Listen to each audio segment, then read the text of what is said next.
կներեք, մի բան կտրեմ, ես նույնիսկ այն ժամանակ մի անգամ զանգել էի Հեյդար Ալիևին եւ ասել եմ մեծ ծրագիր ենք անում լիսի հիմնադրամով ասֆալտ ենք։ Ես անձամբ զանգել եմ իմ գրասենյակից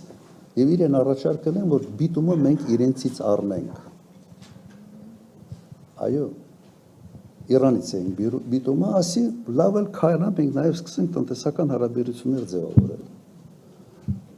Ինքը ասեց մի երկու օր դուր մտածեմ հետ կզանգեմ։ Երկու օր հետո զանգելա, գիտեք ինչ ասա։ Ասելա ճիշտ ես ասում, բայց մեր մոտ կարող է դա սխալ ընկալվի։ Ես որ այդ գործարքին գնամ, ինձ շատ լուրջ քննադատության տակ կհայտնվեմ։ Ես իրեն ասել եմ, ես ինձ ավելի շատ պետք է Հայաստանում քննադատել, որովհետև մենք ենք առնում, փողը մենք ենք տալիս ձեր ապրանքը բերում։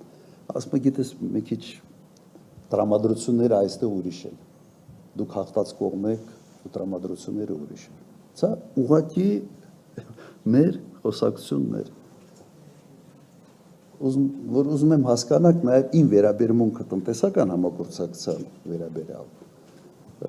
Եվ ուղղակի ճիշտ գնահատեք, թե ում հետ գործում եք, ասած։